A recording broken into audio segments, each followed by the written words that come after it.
Hello everyone, स्वागत है आप सभी का लोकवाणी पाठशाला में। मैथ के अंदर हमारे 7 चैप्टर कंप्लीट हो गए हैं। Percentage, profit loss, simple interest, compound interest, time and work, pipe and system और लास्ट चैप्टर हमने किया है ग्राफ। तो अगर अभी तक आपने क्लासेस को नहीं देखा है तो आप एक एक क्लास को बड़े आराम से देख लें, वहां से आप कॉन्सेप्ट को समझ लें। साथ ही आप अपनी बुक से भी क्वेश्चन करते चलिए। और मैंने आप लोगों को बताया है कि आप कोई प्रीवियस ईयर की बुक ले लीजिए, वहां पर आपको काफी क्वेश्चन मिल जाएंगे जो एग्जाम के अंदर आए हुए हैं और वो उन्हीं कॉन्सेप्ट पर बेस हैं जो मैंने आपको चैप्टर वाइज बताए हैं।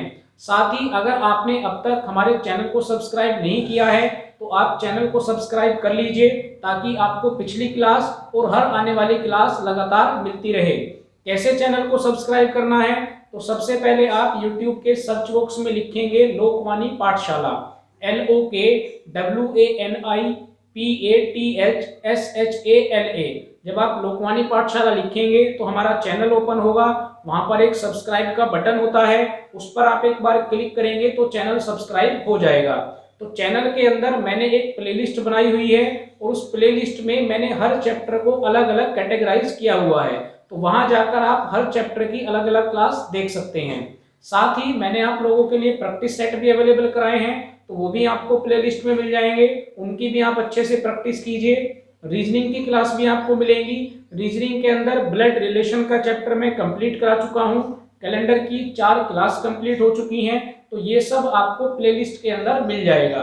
साथ ही जो लोग नए चैनल से जुड़े हैं उन सभी स्टूडेंट्स से मेरी रिक्वेस्ट है कि अगर आप किसी भी क्लास को देख रहे हैं तो क्लास को आप पहली क्लास से देखें, तभी आपको कॉन्सेप्ट समझ में आएंगे। आप ऐसा ना करें कि कभी आपने 5वीं क्लास को देख लिया, कभी आपने तीसरी क्लास को देख लिया। जो भी क्लास आप देख रहे हैं उसको आप सीक्वेंस में देखें। जब आप सीक्वेंस में देखेंगे तो आपको कॉन्सेप्ट अच्छे से समझ में आएंगे। साथ ही अगर आपको कॉन्सेप्ट अच्छे लग रहे हैं तो अपने दोस्तों के साथ, अपने क्लासमेट के साथ, अपने बैचमेट के साथ वीडियो को शेयर करें ताकि उन लोगों तक भी ये कॉन्सेप्ट पहुंच पाए और उनको भी कॉन्सेप्ट की जानकारी हो पाए।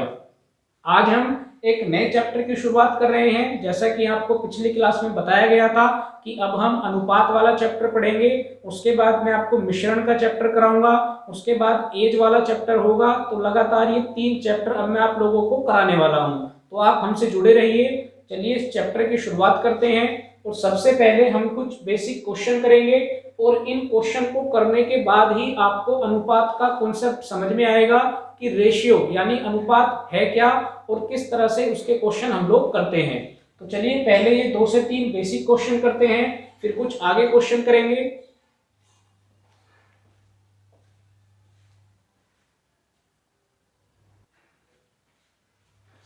चलिए पहला क्वेश्चन एक बार पढ़ लेते हैं। लिखा हुआ है a अनुपात b का मान आपको दिया गया है 2:3, b अनुपात c दिया गया है 2:1 और आपसे पूछा गया है a अनुपात b अनुपात c का मान क्या होगा। तो भाई सिंपली मैंने आपको पहले भी ये तरीके बताए हैं। जब हम प्रॉफिट लॉस पढ़ के आए, सिंपल इंटरेस्ट, कंपाउंड इंटरेस्ट हमने पढ़ा, तो उसके अंदर भी हमने कुछ इस तरह की वैल्यू को निकाला है और वहां मैंने आपको तरीका भी बताया था कि a अनुपात b अनुपात c या अनुपात हम निकालते कैसे हैं।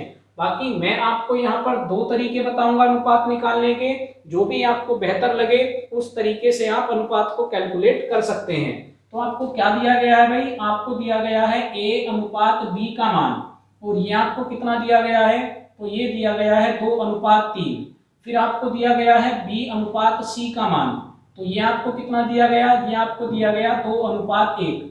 इतनी बात आपको अब पता होनी चाहिए कि अगर मैं आपसे पूछता हूं a का मान कितना है तो भाई a का मान होगा 2। मैं आपसे पूछता हूं b का मान कितना है तो b का मान है 3। इसी तरह से नीचे अगर आप कहोगे तो b का मान कितना है 2 और c का मान कितना है 1। तो पहले मैं आपको पहले वाला तरीका बता रहा हूं जिससे आप बड़े इजीली a अनुपात b अनुपात c कैलकुलेट कर सकते हैं। क्या करना है आपको? सबसे पहले आप लिखेंगे a अनुपात b और a अनुपात b की वैल्यू रखेंगे तो आपको कितनी दी गई है? 2:3। फिर आप रखेंगे b अनुपात c का मान। तो इसके लिए आप क्या करेंगे? जो b की वैल्यू है वो आपको b के ही नीचे रखनी है और इसी तरह से फिर आप क्या रखेंगे? फिर आप c को रखेंगे। तो ये आपका बन जाएगा a, ये आपका बन जाएगा b और ये आपका बन जाएगा c। तो भाई एक तरीका क्या है, एक तरीका तो है ये वाला एरो वाला, ये एरो का मेथड है। इस तरह से हम a अनुपात b अनुपात c की वैल्यू निकालते हैं। कैसे कैलकुलेट करेंगे, 2 की मल्टीप्लाई 2 में करेंगे कितना आ जाएगा 4, 3 की मल्टीप्लाई 2 में करेंगे कितना आ जाएगा 6, फिर 3 की मल्टीप्लाई 1 में करेंगे तो कितना आ जाएगा 3, और ये आपका क्या निकल के आ गया, तो ये आपका a अनुपात b अनुपात c निकल के आ गया। ठीक है भाई, तो एक तरीका तो आपके पास है ये, जहां आप एरो वाले मेथड से a अनुपात b अनुपात c कैलकुलेट करते हैं। आप इसी एरो वाले मेथड से a अनुपात b अनुपात c अनुपात d भी कैलकुलेट कर लेते हैं। लेकिन ये जो एरो वाला मेथड है, अगर मैं इसमें e को बढ़ा दूं, e के बाद f को बढ़ा दूं, तब ये एरो वाला मेथड कॉम्प्लिकेटेड होता चला जाता है, हार्ड बनता चला जाता है। आपको समझ में नहीं आता कि आप इन एरो की मल्टीप्लाई किस तरह से करेंगे। तो ये तो आपका जो कॉन्सेप्ट है ये बेसिकली काम करता है 4 तक, 4 अनुपात निकालने तक, ए से लेकर और डी तक। आगे भी बना हुआ है, लेकिन वहां पर फिर आपको जो मैंने बताया दिक्कतें आने लगती है, आपको समझ में नहीं आता कि मैं एरो से किस तरह मल्टीप्लाई करूं। तो मैं आपको एक दूसरा तरीका बता रहा हूं, और वो इस चैप्टर का कॉन्सेप्ट है, जिससे आप कहीं तक के भी अनुपात बड़े आराम से कैलकुलेट कर सकते हैं। तो एक बार आप इसको नोट कर लीजिए, फिर वापस हम इसी क्वेश्चन को अपने कॉन्सेप्ट से करेंगे। उसके बाद हम 4 वाले और 5 वाले क्वेश्चन को भी उसी कॉन्सेप्ट से बड़े आराम से कर पाएंगे। तो एक बार आप इसको नोट कर लीजिए।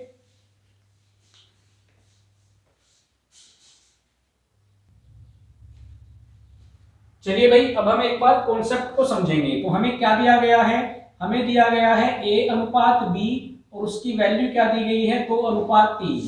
फिर क्या दिया गया है, फिर दिया गया है b अनुपात c, और उसकी वैल्यू क्या दी गई है 2 अनुपात 1।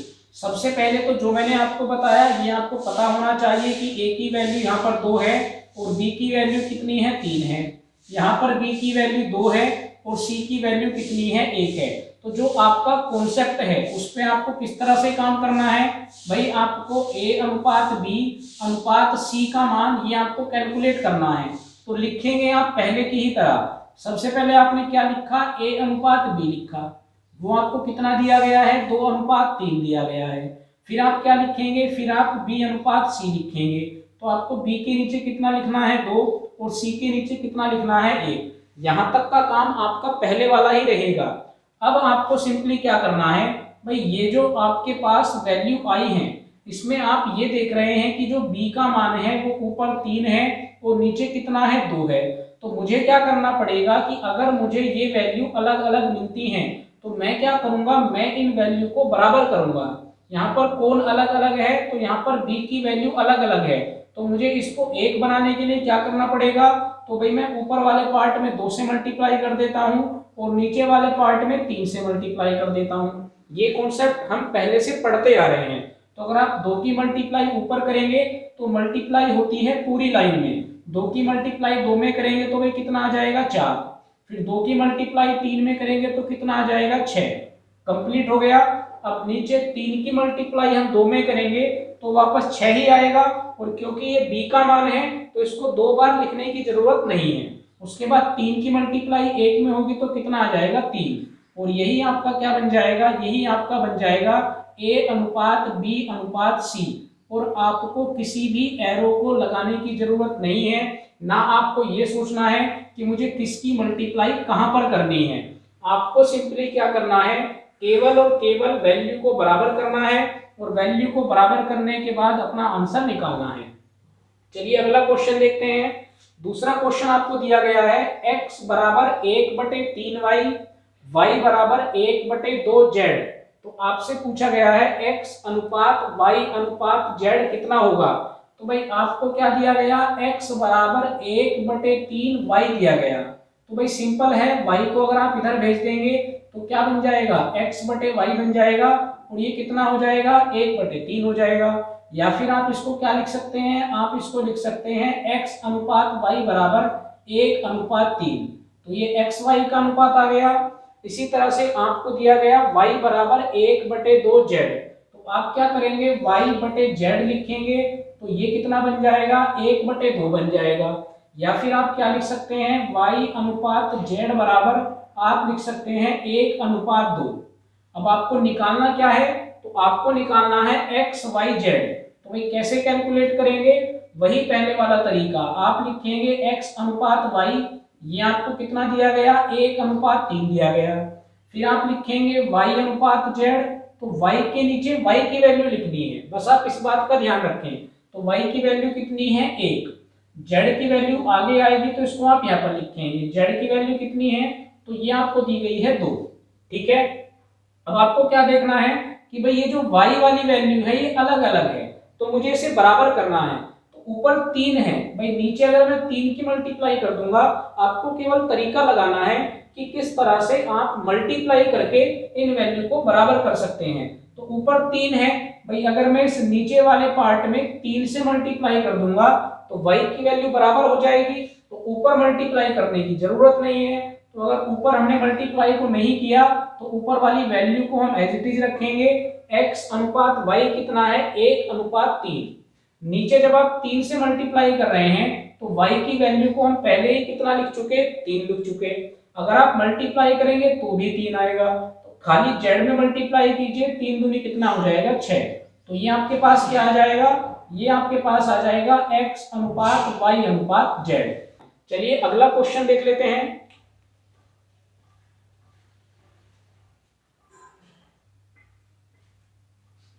चलिए भाई थर्ड वाला क्वेश्चन देख लेते हैं। आपको दिया गया है a अनुपात b, आपको दिया गया है a अनुपात b की वैल्यू आपको दी गई है 1:4, उसके बाद b अनुपात c आपको दिया गया है 2:1, और उसके बाद c अनुपात d आपको दिया गया है 1:2। ये आपको 3 वैल्यू अलग अलग दी गई है। a अनुपात b दिया गया है 1:4, फिर आपको दिया गया है 2:1, और फिर आपको दिया गया है 1:2। और इस बार आपसे पूछा है a अनुपात b अनुपात c अनुपात d। तो मैंने आपको क्या बताया भाई, इसका एरो वाला मेथड भी है, वो भी मैं आपको बताऊंगा, और साथ ही साथ मैं आपको इन वैल्यू को बराबर करना भी बताऊंगा। तो भाई सबसे पहले क्या करेंगे, a अनुपात b को लिखेंगे, फिर b अनुपात c को लिखेंगे। अभी हम c और d की बात नहीं करेंगे, पहले हम केवल इतनी वैल्यू को लेंगे। तो a अनुपात b कितना है 1:4, b की वैल्यू को b के नीचे लिखना है तो कितना हो जाएगा 2:1। तो आपको पता है कि ऊपर 4 है नीचे 2 है, तो भाई आप सिंपली क्या कर सकते हैं, केवल इसमें 2 की मल्टीप्लाई करके इसको भी कितना बना सकते हैं, 4 बना सकते हैं। आपको केवल वैल्यू को बराबर करना है। तो ऊपर हमने कोई चेंज नहीं किया, तो कितना हो गया 1:4। नीचे आप 2 की मल्टीप्लाई 2 में करेंगे तो b यहाँ से भी 4 बन जाएगा, तो उसको वापस लिखने की जरूरत नहीं है, केवल c को लिखेंगे तो कितना हो जाएगा 2:2। तो ये आपके पास क्या आ गया, ये आपके पास a अनुपात b अनुपात c आ गया। ठीक है, अब आप c और d को लीजिए। तो आप c और d को लेंगे तो यहाँ पर कितना लिखा है 1:2। तो भाई ये a है, ये b है, ये c है। तो c के नीचे अगर c को लिखेंगे तो c की वैल्यू कितनी है 1, और d की वैल्यू कितनी है 2। अब मुझे क्या करना है, अब मुझे c को बराबर करना है। तो c कैसे बराबर होगा, ऊपर 2 है नीचे 1 है, तो केवल नीचे वाले पार्ट में किससे मल्टीप्लाई कर दूं, भाई यहाँ पर 2 से मल्टीप्लाई कर देते हैं। तो क्या हो जाएगा, c दोनों जगह 2 बन जाएगा। कैलकुलेट करोगे तो ऊपर तो मल्टीप्लाई की नहीं है, तो ऊपर की वैल्यू को एज इट इज रखो, कितना बन जाएगा 1 4 2। नीचे आप 2 की मल्टीप्लाई 1 में करेंगे तो c वापस रिपीट होगा, उसको हम ऑलरेडी लिख चुके हैं। तो केवल d में मल्टीप्लाई करेंगे तो कितना हो जाएगा 2 दूनी 4, और ये आपका क्या निकल के आ जाएगा, ये आपका निकल के आ जाएगा a b c और d का अनुपात। आई होप कि यही कॉन्सेप्ट आपको अच्छा लगा हो। चलिए एरो वाला मेथड भी देखते हैं कि एरो वाले मेथड से आप क्वेश्चन को कैसे करेंगे। तो भाई आपको a अनुपात b अनुपात c अनुपात d निकालना है। तो सिंपली आप क्या लिखेंगे, आप a अनुपात b लिखेंगे, तो वो आपको कितना दिया गया है क्वेश्चन के अंदर, वो आपको दिया गया है 1:4। तो भाई इतना आप ध्यान रखें, a के नीचे a की वैल्यू आएगी, b के नीचे b की वैल्यू आएगी। तो आप कंप्लीट लिख लीजिए a b c और d। तो a अनुपात b को लिखा, उसके बाद आप b अनुपात c को लिख लीजिए, उसके बाद आप c अनुपात d को लिख लीजिए, तो कंप्लीट हो जाएगा भाई b अनुपात c 2:1 और c अनुपात d 1:2। अब आप मल्टीप्लाई को समझिए कि आप एरो से मल्टीप्लाई कैसे करेंगे। सबसे पहले आप सी डी मल्टीप्लाई करेंगे, एक की मल्टीप्लाई 2 में होगी 2 की मल्टीप्लाई 1 में होगी तो कुल कितना आ जाएगा, 2 आ जाएगा। ठीक है, फिर आपको क्या करना है, उसके बाद आप ये वाली मल्टीप्लाई करेंगे, 4 की मल्टीप्लाई 2 में करेंगे, फिर 2 की मल्टीप्लाई 1 में करेंगे, तो 4 दूनी 8, 8 ही कम क्या हो जाएगा, 8 हो जाएगा। ये वाली मल्टीप्लाई भी खत्म हुई, इसको भी हटा दीजिए। फिर आप क्या करेंगे, फिर आप 4 की मल्टीप्लाई 1 में करेंगे और फिर आप 1 की मल्टीप्लाई वापस 1 में करेंगे, तो 4 ही कम 4 और फिर 1 में मल्टीप्लाई होगी तो वापस कितना आ जाएगा, 4 आ जाएगा। 3 मल्टीप्लाई हो चुकी, अब आपको चौथी मल्टीप्लाई करनी है तो वो आप डायरेक्ट करेंगे, 4 की मल्टीप्लाई 1 में और फिर वापस 2 में, तो 4 ही कम 4 और 4 दूनी कितना हो गया, 8 हो गया। ये हो गई आपकी पूरी मल्टीप्लाई। अब आप इसको काट सकते हैं भाई, अगर अनुपात किसी एक संख्या से कटे तो आप काट सकते हैं, 2 ही कम 2, 2 चौक 8, 2 दूनी 4 और 2 चौक 8। तो आप जरा दोनों आंसर को एक बार मैच कीजिए। ये तो हमने कॉन्सेप्ट से किया है वैल्यू को बराबर करके, और ये हमने एरो वाले मेथड से किया है, तब भी हमारा आंसर आ गया।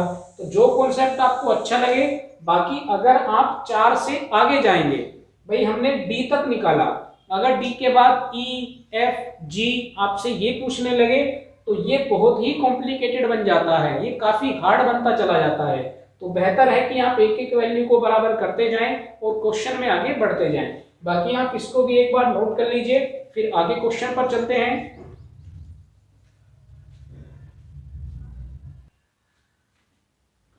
चलिए भाई आगे चलते हैं, और इस तरह के क्वेश्चन भी एग्जाम के अंदर आते हैं, और बेसिकली आप इन क्वेश्चन को x मानकर करते हैं, लेकिन आपको कोई भी x वगैरह मानने की जरूरत नहीं है।